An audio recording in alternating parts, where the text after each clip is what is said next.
The sound wasn't loud, just a soft rip, fabric tearing. When I walked in, my daughter was frozen in the middle of the living room.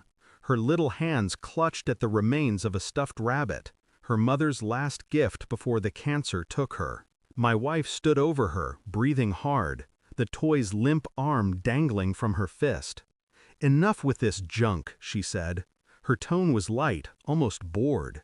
"Your mom's dead. Time to get over it." My mother-in-law sipped her coffee and nodded. She needs to grow up.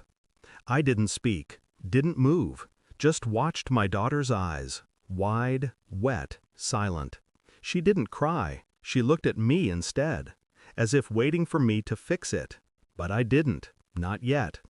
That night, my wife laughed in bed, told a story about work, about someone's mistake.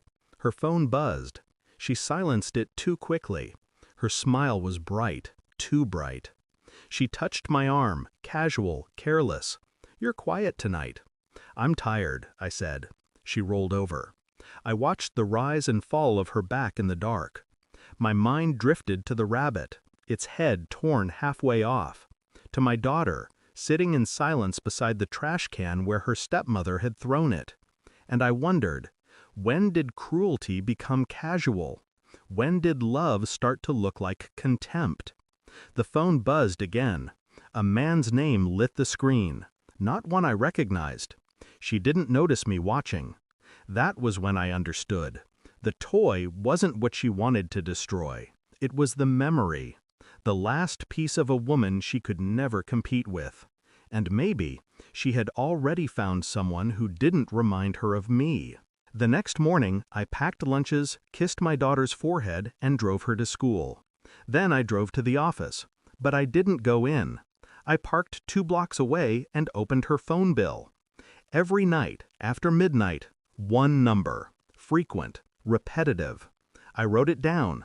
Then I called a friend, a man who owed me a favor. "Can you run a trace?" I asked. He didn't ask why. 3 hours later he called back. "Belongs to a coworker. Same department." He paused.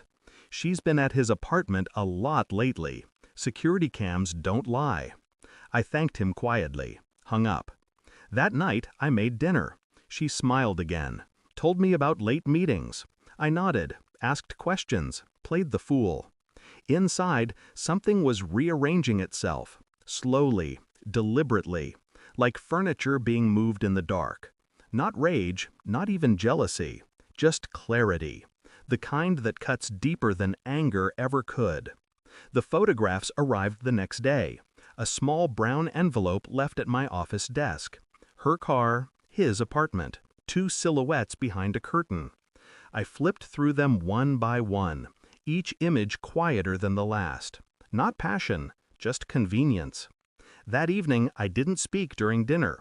My daughter talked about a school project. My wife smiled at her, pretending warmth, pretending family.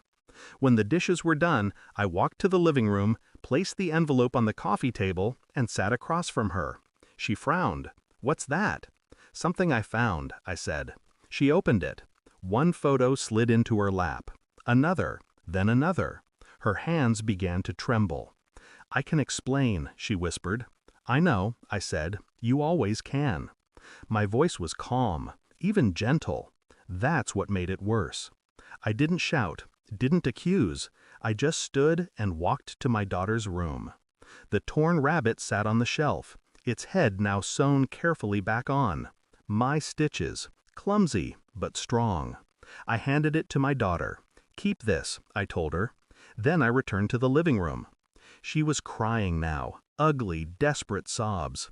"Please don't do this. We can fix it." I looked at her, then at her mother, silent in the corner, eyes downcast. "I already did," I said. "I fixed what mattered." She blinked, confused. "What do you mean?" I gestured toward the door. "You and your mother will be out by morning. I've already called my attorney. Everything's arranged. You'll get what you deserve." Her lips parted. "I can," I said, "and I will." She reached for me. Her touch no longer meant anything.